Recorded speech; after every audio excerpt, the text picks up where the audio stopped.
Assalamualaikum. Alhamdulillah. Sihat lagi kita. Alhamdulillah. Kembali semula kami. Saya Zulkifli bin Abdul Ghalib dan rakan saya Raja Mansur dan Raja Jafar. Raja Mansur bin Raja Jafar. So, insyaAllah saya kongsi semula tentang faktor motivasi. Sedikit ulang kaji tentang faktor motivasi. Pasal dia amat penting. Dia amat penting terutama bagi kami. Dan ingin juga kami berkongsi kepada saudara-saudari tentang faktor motivasi. Kenapa? Banyak ketika dalam hidup kami, ketika kami belum sekarang, maknanya belum sekarang tu masa kami muda dulu lah, masa kami muda. Jadi tercari-cari bagaimana untuk memotivasikan diri. Itu yang kita masuk kelas sana, kelas ini dan sebagainya. Setiap kali kita masuk, kita akan dapat poin. Alhamdulillah. Tiada satu pun yang Allah jadikan untuk kita sia-sia. Maknanya setiap kelas yang kita ada ni semua manfaat. Namun begitu atas sebab tertentu. Bukan tertentu, bukan sebab yang antaranya yang sentiasa memastikan kita tidak termotivasi, tidak terangsang untuk bertindak adalah syaitan dan nafsu. Jadi lepas habis kelas,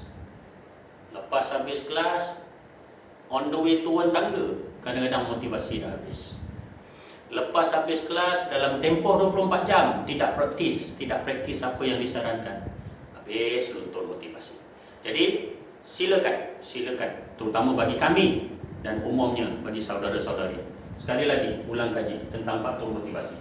Penting. Kenapa? Kita bekerja pun sekiranya sebagai employee pun teruskan bermotivasi.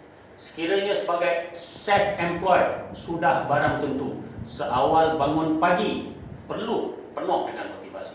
Sebagai business owner, sudah barang tentu untuk diri sendiri dan mungkin untuk bekerja, kita terus bermotivasi. Sudah barang tentu sebagai investor, tidak selalunya apa yang kita invest akan untung. Stay motivated. So, ulang kaji tentang faktor motivasi di rakaman yang ke-8 ini. Motivasi ada makro, maksudnya faktor besarnya. So dalam buku yang ditulis oleh Alan Pease, dalam buku itu bertajuk Questions are Answers. Soalan-soalan adalah jawapan-jawapan. Alan Pease penulis dia. So dia highlight mudah saja faktor makro. To make a gain dalam buku dia, or to avoid a pain.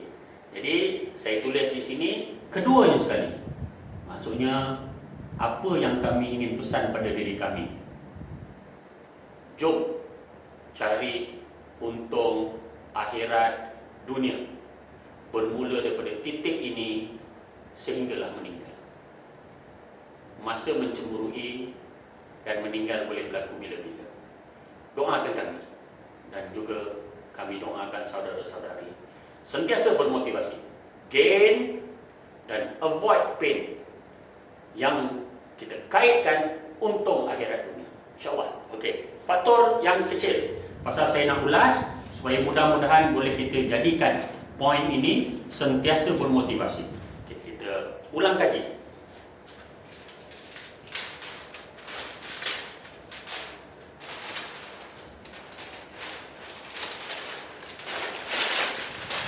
Yang pertama, RM, ringgit dan sen. Ringgit dan sen ya. Faktor motivasi mikro yang pertama, ringgit dan sen. Sekiranya saudara-saudari dalam kategori employed, soon akan jadi self-employed, business owner dan investor. Sudah barang tentu untuk sentiasa bermotivasi tentang ringgit dan sen, you kena kenal pasti tentang kenaikan gaji, ada bonus tidak, kenaikan pangkat, pengiktirafan dan sebagainya. Yang itu sila rujuk pada majikan. Hari ini dan bermula daripada titik ini dan ke depan, kami ingin berbicara tentang 3 poin ini. Self-employed, business owner dan investor. Semua akan bermula jadi self-employed, kemudian berpeluang untuk menjadi business owner, kemudian insyaAllah berpeluang menjadi investor. Tapi kenal pasti ya saudara-saudari, apabila berniaga, pesanan ini khas untuk kami. Semua berniaga bermula dengan start. Mula. Mesti decide, mesti buat keputusan untuk bermula. Ada yang bermula dengan ilmu, ada yang bermula tanpa ilmu. Namun begitu, mulalah. Ilmu boleh dicari daripada masa ke semasa. Jadi saudara-saudari yang insyaAllah akan bersama kami, insyaAllah kita kongsikan ilmunya, bagaimana bermula. Selepas kita bermula, sudah barang tentu selalunya, dan jangan sedih. Yang pasti bila kita bermula, kita akan mula struggle. Tungkus lumus untuk menjayakan apa yang kita promote. Kalau kita dalam bidang produk lah yang kita nak promote, yang kita pasarkan dan kita jual, kita struggle. Tak mengapa. Struggle itu adalah bahasa Inggeris kata part and parcel, sebahagian daripada perjalanan. Pasal Allah nak tengok apa yang kita usahakan. Bab Allah lah untuk rezeki. Boleh ya? InsyaAllah. So, struggle. Selepas kita struggle, usaha, insyaAllah kita boleh survive. Inilah agaknya yang orang selalu ungkap. Tempoh daripada sini ke sini 36 bulan. Pernah dengar ungkapan kalau berniaga insya-Allah akan mula stabil dalam tempoh 36 bulan? Jom kita lalu fasa ni. Bagaimana andainya bersama kami, insya-Allah boleh dipotong separuh menjadi 18. Dipotong lagi separuh menjadi 9. Kita tengok nanti. Di rakaman-rakaman yang selanjutnya kami usaha olahkan bagaimana bersama kami proses ini boleh disingkatkan. Survive ni bermaksud mudah. Begini, saudara-saudari bermula menjadi employee. Contoh, berpendapatan 2,000. Jadi kita boleh kategorikan lah. Survive ni kita tinggalkan pekerjaan kita dan kita berniaga, dan kita boleh survive dah dalam tempoh yang singkat atau lagi singkat daripada ni. So kita survive, maknanya kita boleh dapat balik gaji yang kita tinggalkan. Itulah salah satu benda yang menjadi rangsangan bagi kita. Namun begitu, 5W1H nya kena cekap dan tepat. Strategi kena cepat dan tepat. Kena cepat, kena cekap, kena tepat. Yang itu kita bincangkan nanti. Okey. Apa lagi? Selalunya selepas itu kalau kita berniaga, ini semua step-stepnya lah. Ini dipanggil kategorinya self-employed, business owner, investor. Kita start, kita struggle, kita survive. Kita dah mula strive atau kita mula stride. Ini langkah dah panjang. Klien dah ramai, orang dah ramai kenal, income dah mula masuk. Jangan lupa tentang akhirat. Masuk, belanja apa dulu? Belanja khas untuk Allah dulu. Allah tak perlu duit kita. Kita yang perlu untuk tujuan-tujuan Allah beri apa yang patut diberi pada kita. Ya. So, stride, langkah dah panjang. Pelan-pelan. Step selanjutnya, sukses. Saudara-saudari itu, ukuran sukses adalah mengikut ukuran masing-masing. Jangan bandingkan nilai sukses anda dengan orang lain. Sampai bila pun kita tak akan puas hati. Saya ambil contoh. Andaian ukuran sukses kita mesti memandu kereta berjenama Bugatti. Sampai bila pun hati kita berhati-hati untuk membelinya. Pasal bawanya sekejap, belinya mahal. Jadi eloklah kita beli, contoh kita beli Beza, berbaris Beza yang sama dengan satu Bugatti. Jadi hari-hari kita boleh tukar Beza. Contohnya gitu. Bukan tak kasi pakai Bugatti, silakan.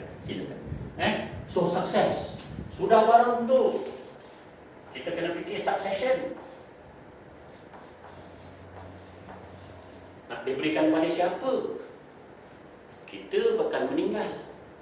Jadi kalau tak ada di kalangan waris boleh take over, kita sell out, sell off. Kita kita jual perniagaan kita.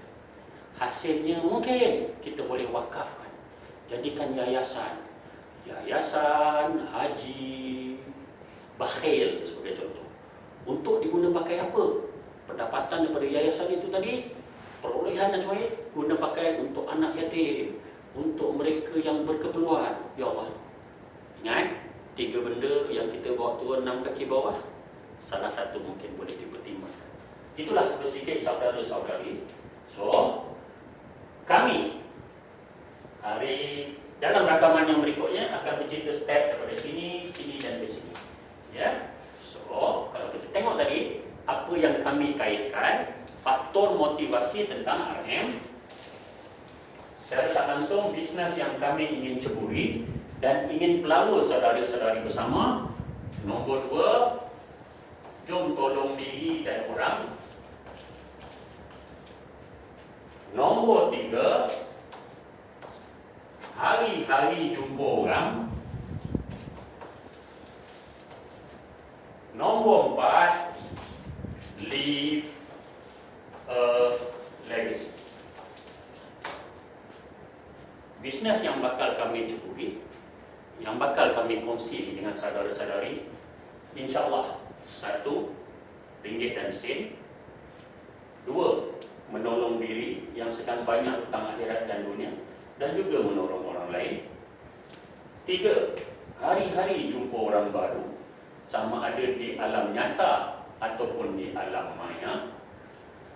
4, meninggalkan nama baik, leave a legacy. Sekali lagi, banyak silap yang mungkin saya lakukan. Minta maaf banyak-banyak, minta maaf banyak-banyak. Terima kasih. Wassalamualaikum warahmatullahi